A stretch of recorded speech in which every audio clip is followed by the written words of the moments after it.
हरि ओम. अरौद्र कुंडली चक्री विक्रम्योर्जित शासन शब्दाधिक शब्द स शिशिर शर्वरीकर. श्री विष्णू सहस्रनाम श्लोक क्रमांक 110 आणि नाम आहे 906. अरौद्र. क्रूर भावरहित. रुद्र म्हणजे क्रौर्य भयानक. अरौद्र म्हणजे सौम्य शांत मृदू शीतल.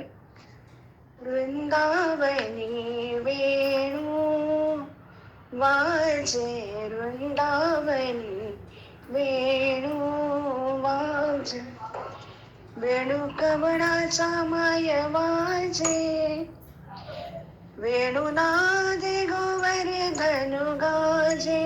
ओ वेणुनाद गोवर्धनु गाजे. वृंदावनी वेणू वाजे, वृंदावनी वेणू. तृणचारा चरू विसरली, गाई व्याघ्रे एकठाई झाली, पक्षी कुळे निवांतराई, वैरभाव समूळ विसरली. वृंदावनी वेणू वाजे, वृंदावनी वेणू. क्रूरभाव म्हणजे पशुवृत्ती. माणसात वैरभाव असतो. हिंसक वृत्ती रुद्ररूप धारण करते. या उलट दया क्षमा शांती त्याग यातून प्रेम जागृती होते. हे व दावे कमी होतात. जीवाचा विचार वातावरणानुसार भावना उद्दीपित होतात. नवरसात कुरुण रौद्र विभत्स शृंगार इत्यादी रस सांगितले आहेत. त्यात शांत रस हा सर्व रसांचा राजा असल्याचे माऊली सांगतात. परमेश्वराच्या ठाई असणारी प्रेमभक्ती यातून ओसंडून वाहत असते. बासरीच्या सुराने भगवंताच्या मोह खसण्याने सर्व वृंदावन चैतन्यमयी. दोन विरुद्ध रस एकत्र येऊ शकतात. जसे त्याग आणि स्वार्थ. रौद्र रूप प्रेमरूप तेच अरौद्र. हिरण्यकश्यपूला मारण्यासाठी विष्णूचे भयंकर नरसिंह रौद्र रूप, पण प्रल्हादासाठी अरौद्र झाले. त्याने त्याला प्रेमाने अंजारले, गोंजरले, अवग्राण केले. कालियामर्दनासाठी रौद्ररूप घेऊन त्याच्या अहंकाराचा फणा टेचून त्याला रमणीक द्वीपात कुटुंब कबिल्यासह आश्रय देताना तोच कृष्ण अरौद्र झाला. जीवनाला संग्राम म्हटले आहे. रामाने रावणवध केल्यावरही अंत्यसंस्कार केले. काही प्रसंग अरौद्र रूपाने सोडविल्यास सलोखा शांती प्रेम वाढते. असे अरौद्र श्री विष्णूच त्यांच्या कृतीतून आपल्याला सूचित करतात.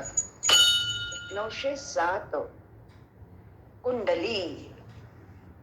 शेषरूप धारण करणार, वेटोळे घालून बसलेला. कुंडलिनी मूलाधार चक्रात वेटोळे घालून शांत बसलेली असते. योग शांत ध्यान साधनेने ती जागृत होते. शेषाचला अवतार तारक तू देवा, सुरवर मुनिवर भावे करीती जनसेवा. कमळा रमणा अससी अगणित गुण ठेवा, कमळाक्षा मज रक्षणी सत्वरवर द्यावा. व्यंकटेशाची आरती. श्री विष्णूने शेषरूप धारण केले आहे. शेष म्हणजे नाग किंवा बाकी आणि शिल्लक. ब्रह्मांड निर्माण केल्यावरती शेष जे उरते ते विष्णू जवळ येऊन पडते, म्हणजे सी योग निद्रा तो घेत असतो. कुंडलाकार सर्पाकार बेटोळे घालतो. ही पृथ्वी शेषाने मस्तकावर धारण केली आहे. परब्रह्मही तोच, पृथ्वीही तोच आणि शेषही तोच. शांताकारं भुजगशयनं पद्मनाभं सुरेशं विश्वाधारं गगनसदृशं मेघवर्णं शुभांगम. अशा श्री विष्णूंच्या कुंडली रूपाला वंदन करते. 908. सुदर्शन चक्र धारण करणारा. चतुर्भुज विष्णूंच्या एकेका हातामध्ये शंख बृहन्नंदकी चक्री शारंग गंधवा गदाधर रथांग पाणी रक्षोभ्य सर्व प्रहरणायुध.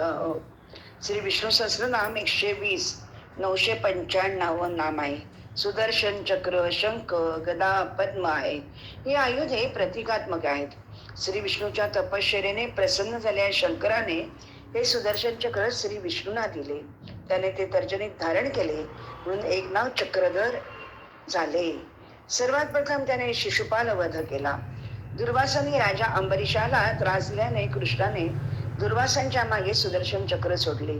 ते दुष्टांचा नाश आणि सज्जनांचे रक्षण यासाठी होते.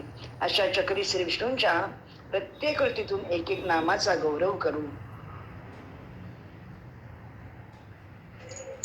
909 विक्रमी, अत्यंत पराक्रमी, बहादूर, मर्दुमकी गाजविणारा, अजित अजिंक्य, नमस्पुरस्तात् तत्पृष्ठतस्ते नमस्तुते सर्वत एव सर्व, अनंत वीर्यामित विक्रमस्त्वं सर्वां समोप्नोषि ततोऽसि सर्वः. गीता 11:40. आपण तेज, बळ इत्यादींनीही अनंत आहात आणि अमित विक्रम म्हणण्याचे तात्पर्य आपले पराक्रमयुक्त संरक्षण इत्यादी कार्यही असीम आहे. अशा प्रकारे आपली शक्ती ही अनंत आहे आणि पराक्रमही अनंत आहे. दक्षांसी भीतानी दिशो द्रवंती, या विश्वरूप दर्शनातील आपल्या नाम, गुण इत्यादींच्या कीर्तनाने भयभीत होऊन राक्षसी लोक भीतीने दाही दिशेने पळ सुटले आहे. अशा विक्रमी श्री विष्णूंचे गुणकीर्तन वंदन करूया. 910 ऊर्जित शासन.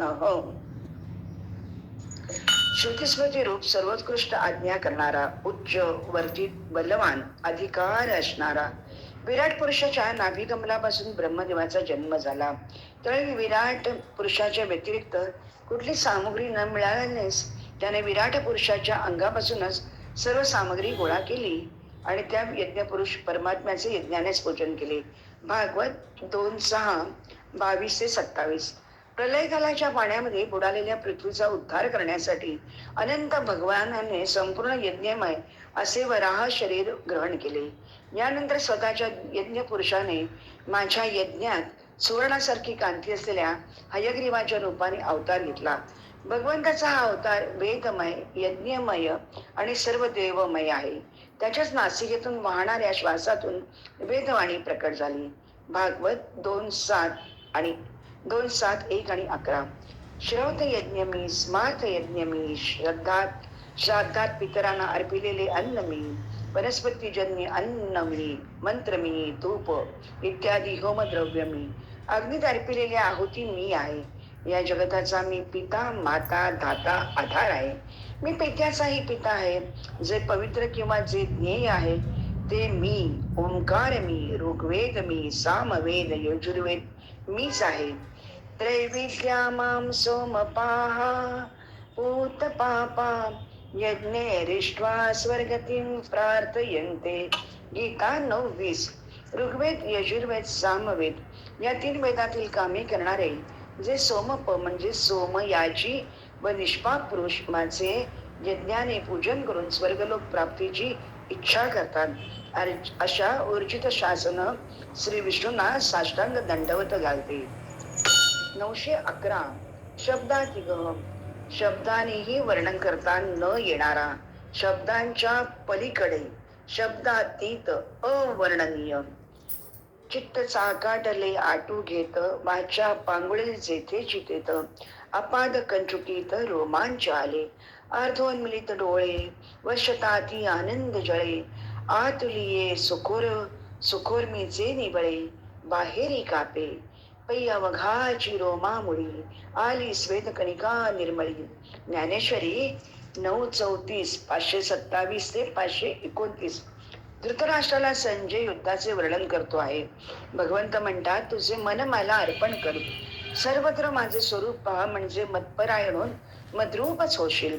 व्यासाने संजयला दिव्य दृष्टी दिल्याने भगवंत व अर्जुनाचा संवाद ऐकून त्याचे अष्टसात्विक भाव जागृत होतात. तो शब्दात होतो.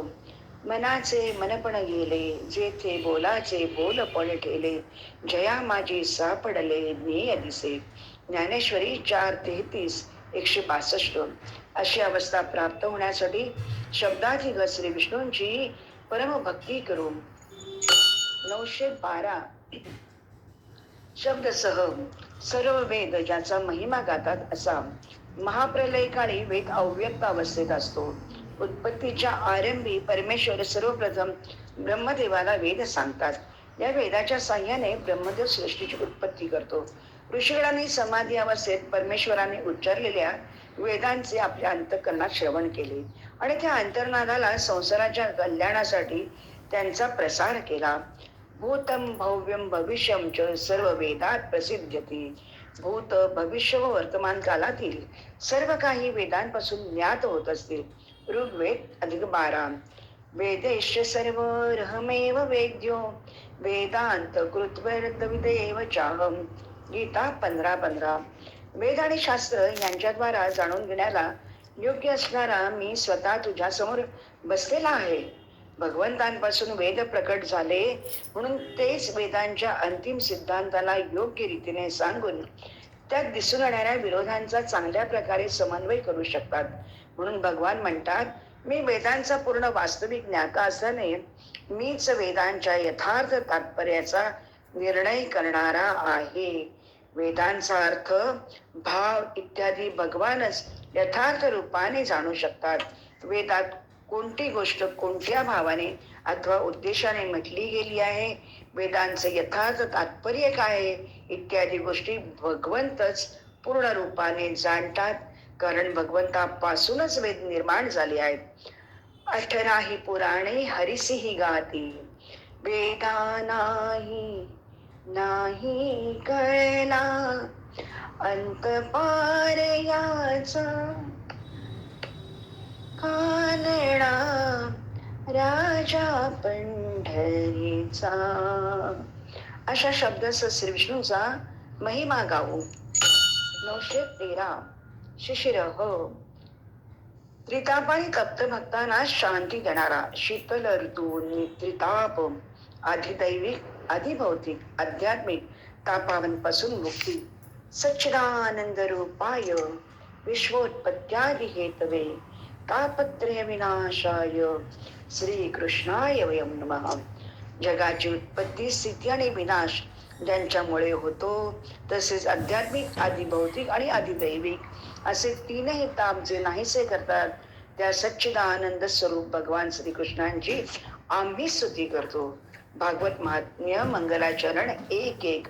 भागवताचा महिमा सांगणारे महात्म्य श्रवण केल्यानंतर त्रिताप जाती चिरये शांती नातई वदती कृष्णपदी ठेवू माथा. भागवत आरती. अशी त्रितापांचे शिशिराची ग्वाही देणारे कवीला भावले, पटले म्हणून आशा उद्याच्या डोळ्यात माझ्या फुलतील कोमे जल्या वाचून. माझ्या मनीचे गुज घ्या जाणून या वाहणाऱ्या गाण्यातून. लहरेन मी बहरेन मी शिशिरातून उगवेन मी. जणू माझा नवीन जन्मच होईल असे शिशिर श्री विष्णूच आपल्याला भवसागरातून पार करतील.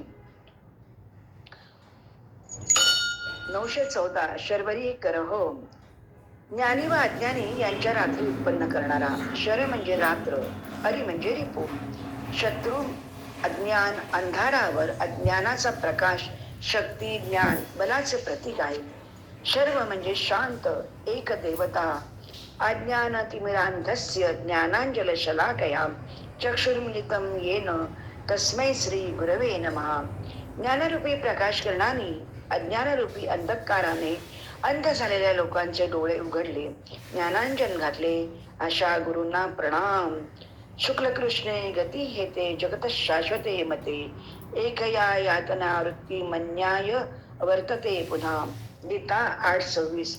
धूमाची देवता, रात्रीची देवता, कृष्ण पक्षाची देवता, दक्षिणायनाची देवता, पितृलोक, चंद्रमा आणि पुन्हा पुनरागमनाची प्राप्ती. बृहदारण्यकोपनिषद. शुक्ल व कृष्ण म्हणजे प्रकाशमय आणि अंधकारमय असे प्राणी मात्रांचे परलोकाचे दोन मार्ग कायमचे मानले गेले आहेत. यातील एका मार्गाने मनुष्य प्राणी पुनर्जन्मरहित स्थितीला जातो आणि दुसऱ्या मार्गाने गेलेला पुन्हा जन्म मरणाच्या पुनरपी जननम पुनरपी मरणमच्या भोवऱ्यात सापडतो. अशा शर्वदेही करा विष्णूंची भक्ती करू आणि मुक्तीचा मार्ग मोकळा करू. अशा प्रकारे श्लोक क्रमांक 110 आणि नाम 114 संपन्न झाली. हरि ओम.